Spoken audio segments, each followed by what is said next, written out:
ሰላም ተማሪዎች እንኳን ወደዚህ ቪዲዮ በደህና መጣችሁ። በዚህ ቪዲዮ ኮኤፊሽንት ኦፍ ቫሪዬሽን ለግሩፕድም ለአንግሩፕድም ዴታ እንዴት ኮምፒውት ማድረግ እንደምንችል እንመለከታለን። ከዛ በፊት ግን ለዚህ ቪዲዮ አዲስ ከሆናችሁና የሰቋም ዩቲዩብ ቻናል ሰብስክራይብ ካላደረጋችሁ ሰብስክራይብ አድርጉ። ይህን ቪዲዮ ከወዳችሁት ላይክ አድርጉ፣ ለጓደኞቻችሁ ሼር አድርጉላቸው። ሀሳብ አስተያየት ካላችሁ ደግሞ በኮሜንት ሴክሽኑ ሀሳባችሁን አስቀምጡልን። ኮኤፊሽንት ኦፍ ቫሪዬሽን ኮምፒውት ለማድረግ የሚያስፈልገን ስታንዳርድ ዲቪዬሽን ነው። ያው ስታንዳርድ ዲቪዬሽን ደግሞ ለማወቅ ቫሪያንስ አስፈላጊ ስለሆነ ቫሪያንስ እና ስታንዳርድ ዲቪዬሽን በድጋሚ እንዴት ኮምፒውት ማድረግ እንደምንችል በዚህ አክቲቪቲ እንመለከታለን። ምንድነው የሚለን አክቲቪቲው? ፋይንድ ዘ ቫሪያንስ ሲግማ ስኩዌርድ ኤንድ ስታንዳርድ ዲቪዬሽን፣ ያው ሲግማ ነው የሚባለው፣ ፎር ዘ ፎሎዊንግ ዴታ ሴት ይለናል። የሰጠው ዴታ 50፣ 30፣ 80፣ 110 እና 130። ቫሪያንሱን ካልኩሌት ለማድረግ በቅድሚያ የሚያስፈልገን ሚኑን ማወቅ ስለሆነ በመጀመሪያ ሚኑን ኮምፒውት እናደርጋለን። ይሄ ደግሞ the sum of the observation ሲካፈል ወይም የሰጠን ቫልዩ ሲካፈል ለነምበር ኦፍ ኦብዘርቬሽን ይሆናል።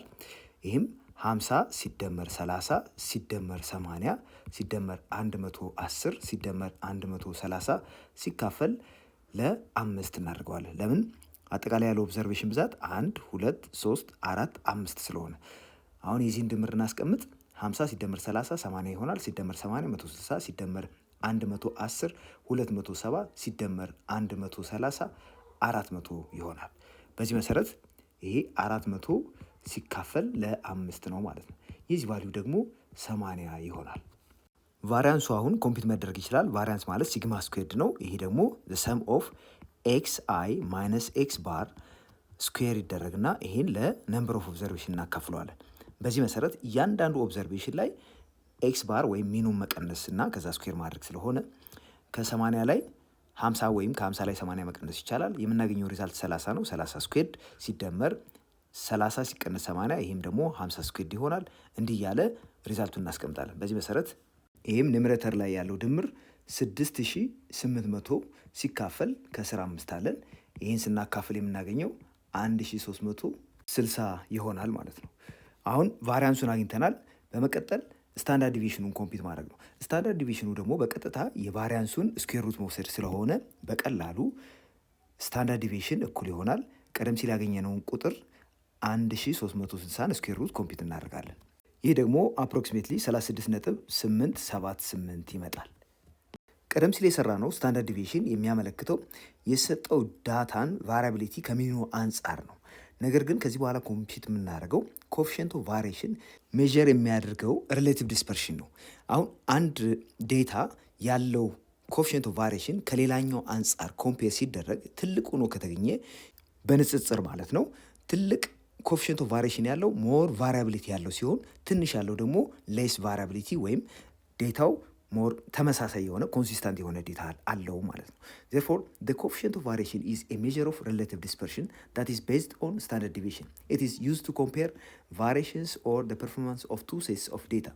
A large value indicates that there is greater variability. ትልቅ ቫሪያቢሊቲ አለ ማለት ነው፣ ትልቅ coefficient of variation ያለው በአንጻራዊነት፣ while a small value indicates less variability. የኮኤፊሽንት ኦፍ ቫሪዬሽን ዴፊኒሽን እንመልከት። coefficient of variation is a unitless relative measure that is used to measure the degree of consistency given as the ratio of standard deviation to the mean. ስለዚህ coefficient of variation ማለት ሲግማ ወይም ስታንዳርድ ዲቪዬሽን ሲካፈል the mean ሪዛልቱን በመቶ በማባዛት የምናገኘው በፐርሰንት የሚገለጽ ቫልዩ ነው።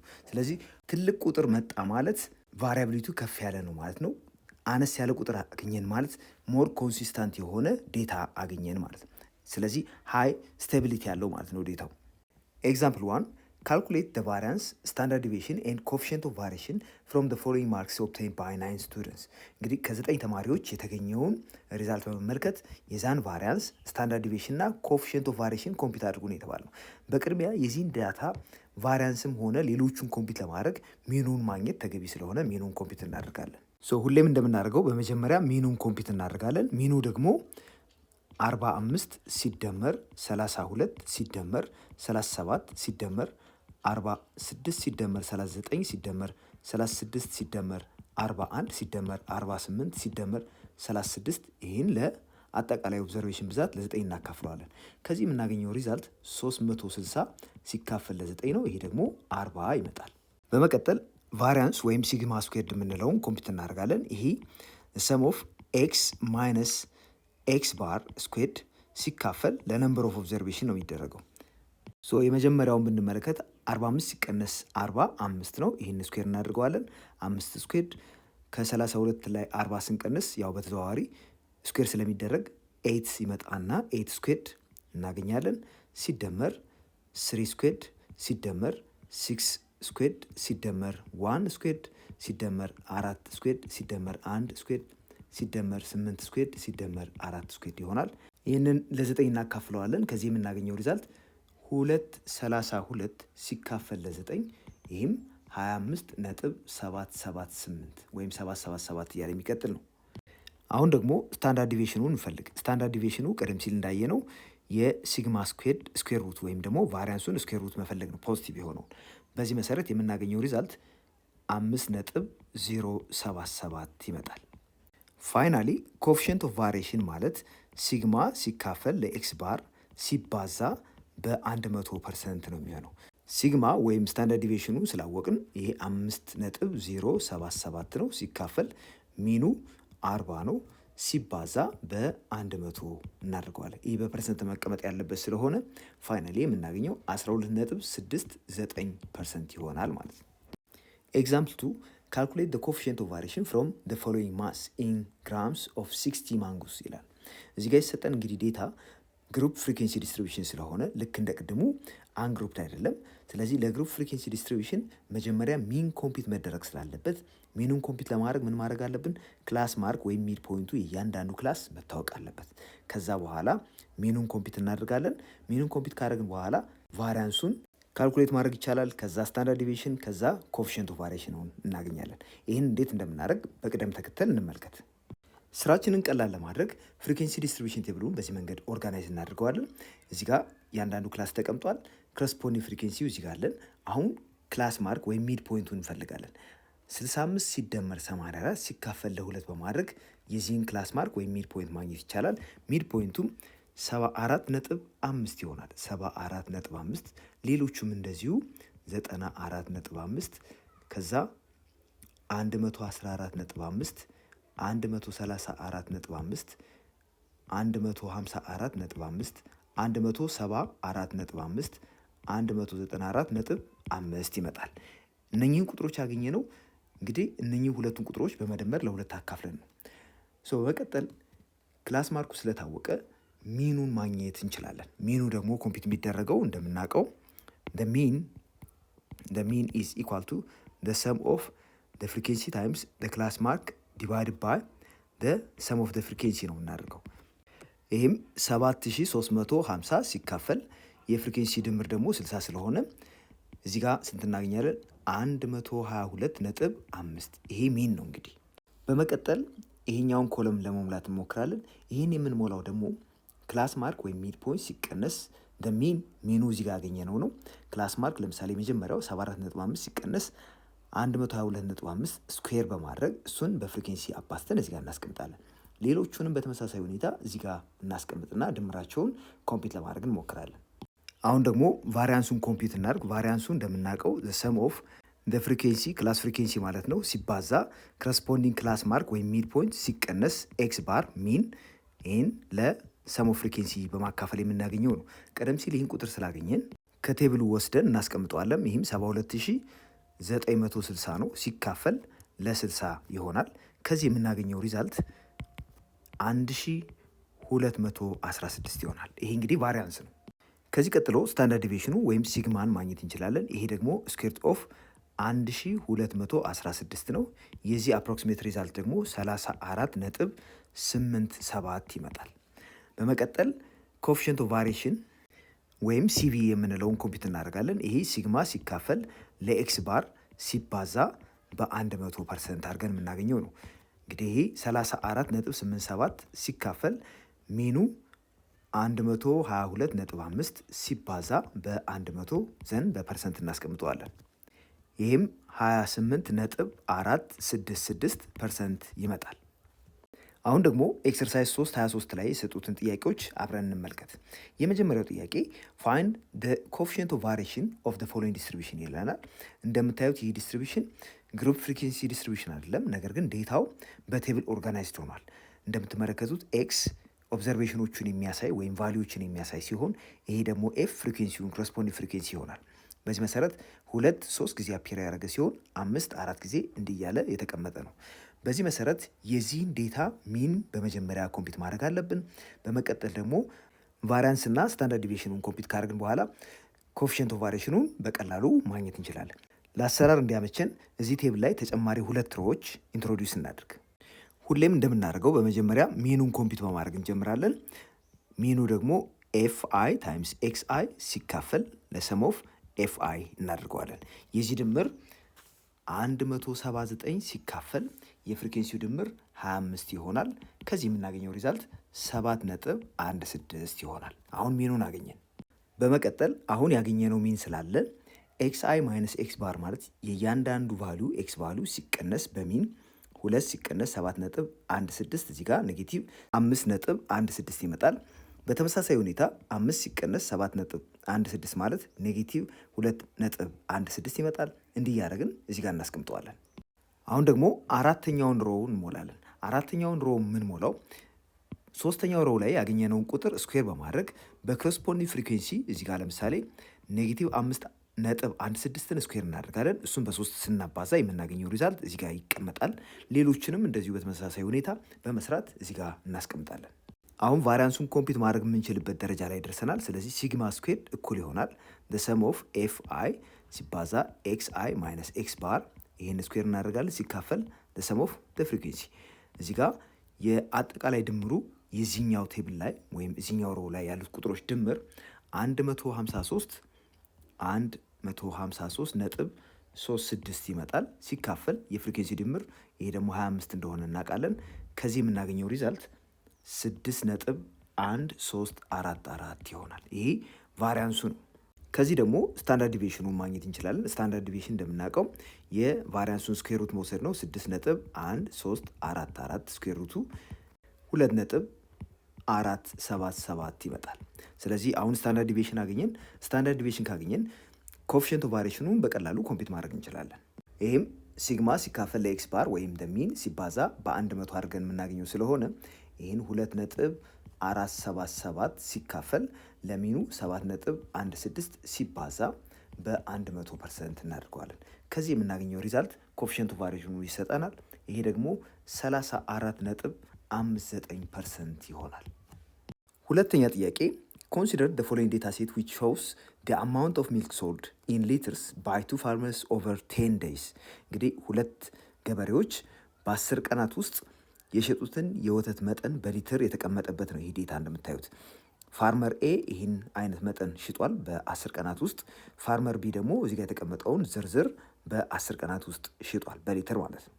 ኤ ካልኩሌት the coefficient of variation for each farmer ይለናል። እንግዲህ ኮምፒት የምናደርገው የሸጡትን የወተት መጠን በ10 ቀናት ውስጥ ሽያጭ ኮንሲስተንሲ ወይም ስቴቢሊቲ ኮምፔር ማድረግ ነው። ኮኤፊሽንት ኦፍ ቫሪዬሽኑን ስንሰራ ኮኤፊሽንት ኦፍ ቫሪዬሽኑ ለምሳሌ ከፍተኛ የሆነው ቫሪያብል የሆነ የሽያጭ መጠን ያለው ሲሆን ዝቅተኛ የሆነው ደግሞ መለስተኛ የሆነ ወይም ስቴብል የሆነ የሽያጭ መጠን አለው ማለት ነው። የሁለቱንም ገበሬዎች የሽያጭ መጠን በዚህ መንገድ በቴብል ኦርጋናይዝ እናደርገው። ፋርመር ኤ እዚህ ጋር፣ ፋርመር ቢ ደግሞ እዚህ ጋር አስቀምጠነዋል። በቅድሚያ የፋርመር ኤን ሚን ኮምፒት እናድርግ። ሚኑ ደግሞ እንደምናውቀው ኤክስ አይ ሰም ኦፍ ኤክስ አይ ሲካፈል ለኤን እናደርገዋለን። ይህ ደግሞ 530 ሲካፈል ለ10 ስለሆነ ከዚህ 53 እናገኛለን። ስለዚህ ሚኑ 53 ነው ማለት ነው የኤ። እዚህ ጋር ያገኘነውን ሚን በመጠቀም ይሄኛውን ኮለም መሙላት እንችላለን። የዚህኛው ኮለም ቫልዩ እንግዲህ የሚወሰነው ኤክስ 42 የመጀመሪያው ሮ ላይ ሲቀነስ 53 ይሄ ኔጌቲቭ 11 ይመጣል። ቀጥሎ ደግሞ 17 ሲቀነስ 53 እንደዚሁ ኔጌቲቭ 36። እንደዚህ እያደረግን እነኚህ ቁጥሮች እዚህ ጋር እንሞላለን ማለት ነው። አሁን ደግሞ ሶስተኛውን ኮለም እንሞላለን። ሶስተኛው ኮለም ኤክስ ማይነስ ኤክስ ባር እዚህ ጋር ያገኘ ነው ማለት ነው። ስኩዌር እየተደረገ እዚህ ጋር ይሞላል። በዚህ መሰረት የመጀመሪያው ኔጌቲቭ 11 ስኩዌር ሲደረግ 121 ይመጣል። ኔጌቲቭ 36 ስኩዌር ሲደረግ 1296 ይመጣል። እንዲህ ያደረግን ቀሪዎቹን በተመሳሳይ ሁኔታ ከሞላን በኋላ የእነዚህን ድምር ደግሞ እዚህ ጋር እናስቀምጣለን። አሁን ቫሪያንሱን ኮምፒት ማድረግ እንችላለን። ቫሪያንስ ደግሞ the sum of ኤክስ አይ ማይነስ ኤክስ ባር ስኩዌር ሲካፈል the number of observation ነው። ይሄ ደግሞ 4099 ሲካፈል ለ10 እናደርገዋለን። ከዚህ የምናገኘው ሪዛልት 409.9 ይሆናል። ስለዚህ ስታንዳርድ ዲቪዬሽኑ ወይም ሲግማ የምንለው ስኩዌር ሩት ኦፍ ቫሪያንስ ስለሆነ 409.9 ስኩዌር ሩትን ኮምፒት እናደርጋለን። ከዚህ የምናገኘው ሪዛልት ደግሞ 20.246 ይሆናል። ሶ ኮኤፊሽንት ኦፍ ቫሪዬሽን እኩል ይሆናል ሲግማ ሲካፈል ለኤክስ ባር ሲባዛ በ100 ዘንድ ፐርሰንት አድርገን ነው የምናስቀምጠው። ሲግማ 20.246 ሲካፈል ኤክስ ባር 53 ነው። ይህን በ100% አድርገን እናስቀምጠዋለን። ከዚህ የምናገኘው ሪዛልት ደግሞ 38.2 ይሆናል። አሁን ደግሞ የፋርመር ቢ አጠቃላይ የወተት ሽያጭ አማካኝ ወተት ሽያጩን እንፈልግ። ይህም ደግሞ ኤክስ ባር እኩል ይሆናል ሰም ኦፍ ኤክስ አይስ ሲካፈል ለነምበር ኦፍ ዴታ ነው የምናደርገው። ከዚህ የምናገኘው ሪዛልት 490 ሲካፈል ለ10 ይሆናል። ይህም 49 ይመጣል። ሚኑን ስላገኘን ይሄኛውን ኮለም መሙላት እንችላለን። ይህ ኮለም የሚሞላው እንደምታዩት ኤክስ ሲቀነስ ኤክስ ባር በሚለው ቫሊዩ ነው። ኤክስ ማለት እያንዳንዱ ቫሊዩ ሲሆን እዚህ ጋር ያለው የኤክስ ቫሊዩ 28 ሲቀነስ 49 እዚህ ጋር እናስቀምጣለን። ይህም ኔጌቲቭ 21 ይሆናል። 7 ሲቀነስ 49 እንደዚሁ ፖዚቲቭ 21 ይሆናል። እንዲህ እያደረግን ቀሪዎቹንም በተመሳሳይ ሁኔታ እንሞላለን። በመቀጠል እዚህ ጋር ያገኘነውን ሪዛልት እያንዳንዱን ስኩዌር እያደረግን ኮረስፖንዲንግ ሮው ላይ እናስቀምጣለን። ለምሳሌ ኔጌቲቭ 21 ስኩዌር ሲደረግ 441 ይሆናል። እንደዚሁ 21 ስኩዌር ሲደረግ 441 ይሆናል። 18 ስኩዌር ሲደረግ ደግሞ 324 ይመጣል። ሌሎችንም በተመሳሳይ ሁኔታ ስኩዌር እያደረግን እዚህ ጋር ካስቀመጥን በኋላ የነኝህን አጠቃላይ ድምር ደግሞ እዚህ ጋር እናስቀምጣለን። አሁን ቫሪያንሱን ኮምፒት ለማድረግ የሚያስችለንን መረጃ በሙሉ ይዘናል። ስለዚህ ይህን ኮምፒት እናደርጋለን። ኤክስ አይ ማይነስ ኤክስ ባር ስኩዌር ሲካፈል ለነምበር ኦፍ ኦብዘርቬሽን ይህ ቀደም ሲል ቴብሉ ላይ ስላገኘ ነው 13734 ሲካፈል ለ10 እናደርጋለን። ከዚህ የምናገኘው ሪዛልት ደግሞ 1373.4 ይሆናል። ስለዚህ ስታንዳርድ ዲቪዬሽኑ ሲግማ እኩል ይሆናል ስኩዌር ሩት ኦፍ ቫሪያንስ ነው የምናደርገው። ይሄ ደግሞ 1373.4 በመሆኑ የዚህ ስኩዌር ሩት የሚሰጠን ሪዛልት 37.059 ይሆናል። በመቀጠል ኮኤፊሽንት ኦፍ ቫሪዬሽኑን እንፈልግ። ይህንንም ለማግኘት ያገኘነውን የሲግማ እና የኤክስ ባር ቫሊዩ አካፍለን በመቶ በማባዛት የምናገኘው ሪዛልት 75.63% ይመጣል። ቢ ዊች ፋርመር ኮንሲስተንትሊ ሶልድ ሞር ሚልክ ይለናል። ይሄን ለመወሰን በመጀመሪያ የሁለቱንም ኮኤፊሽንት ኦፍ ቫሪዬሽን ማነጻጸር ይኖርብናል። ኤ ላይ ባገኘነው ሪዛልት መሰረት የፋርመር ኤ ኮኤፊሽንት ኦፍ ቫሪዬሽን 38.2% ሲሆን የፋርመር ቢ ግን ኮኤፊሽንት ኦፍ ቫሪዬሽኑ 75.63። በዚህ መሰረት ቢ ትልቅ ኮኤፊሽንት ኦፍ ቫሪዬሽን ስላለው የዚህኛው በጣም ቫሪያብል ነው፣ አንፕሬዲክተብል ስቴብልም አይደለም ማለት ነው። የኤ ግን ሞር ስቴብል የሆነ ሽያጭ አለው ማለት ኮንሲስተንትሊ የሸጠው ማን ነው ማለት ነው? ኤ ነው ማለት ነው። ጥያቄ ቁጥር 3 the mean and standard deviation of the gross income of two companies are given below ይለናል።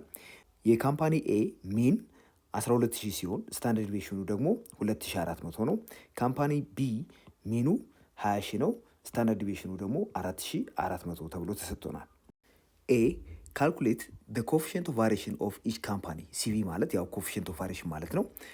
የካምፓኒ ኤ እና የካምፓኒ ቢን coefficient of variation ኮምፒውት እናደርጋለን። አሁን በቅድሚያ ካምፓኒ ኤ ሚኑ 12000 ነው ተብለናል። ስታንዳርድ ዲቪዬሽኑ ደግሞ 2400 ስለሆነ በቀጥታ ኮኤፊሽንት ኦፍ ቫሪዬሽኑን ኮምፒውት ማድረግ እንችላለን። ይሄ ደግሞ ሲግማ ሲካፈል ለኤክስ ባር ሲባዛ በ100% እናደርገዋለን። በዚህ መሰረት ሲግማ 2400 ነው ሲካፈል ለ12000 ሲባዛ በ100 እናደርገዋለን። ከዚህ የምናገኘውን ፐርሰንት እናስቀምጣለን። የዚህም ሪዛልት 20% ይመጣል። ስለዚህ ኮኤፊሽንት ኦፍ ቫሪዬሽን ፎር ካምፓኒ ኤ 20% ነው ማለት ነው። በመቀጠል የካምፓኒ ቢን ኮኤፊሽንት ኦፍ ቫሪዬሽን ኮምፒት ለማድረግ በመጀመሪያ የሰጠን መረጃ እዚህ ጋር ተቀምጧል። ኤክስ ባር ወይም ሚኑ 20000 ሲሆን ስታንዳርድ ዲቪዬሽኑ ደግሞ 4400 ነው። በዚህ መሰረት ኮኤፊሽንት ኦፍ ቫሪዬሽን ለዚህ ዴታ ምንድነው የሚሆነው? ሲግማ ሲካፈል ለኤክስ ባር ሲባዛ 100% አድርገን እናስቀምጠዋለን። ይሄ ደግሞ 4400 ሲካፈል 20000 ሲባዛ በ100% እናደርገዋለን። 22% ይሆናል። አሁን ኮምፔር ማድረግ እንችላለን። እንግዲህ እንደምታዩት ኮኤፊሽንት ኦፍ ቫሪዬሽን ፎር ቢ 22% ነው። ኮኤፊሽንት ኦፍ ቫሪዬሽን ፎር ኤ 20% ነው። ከሁለቱ ትልቁ የቢ ስለሆነ ኮንሲስታንት ያልሆነው ይሄኛው ነው። ሞር ኮንሲስታንት ወይም ደግሞ ስቴብል የሆነው የኤ ዴታ ነው ማለት ነው። ቢ which company has more variable income ወይም ኮንሲስታንት ወይም ስቴብል ያልሆነ ኢንካም ያለው የትኛው ነው ወይም ቫሪያቢሊቲው ከፍተኛ የሆነው የትኛው ነው የተባልነው ኤ ላይ ባገኘነው ሪዛልት መሰረት የኤ ኮፊሽንት ኦፍ ቫሪሽን 20% ሲሆን የቢ ኮፊሽንት ኦፍ ቫሪሽን 22% ነው። ከነዚህ ከሁለቱ ቁጥሮች ከፍ ያለው ወይም ትልቁ 22% በመሆኑ የቢ ሞር ቫሪያብል ኢንካም እንዳለው ያመለክታል።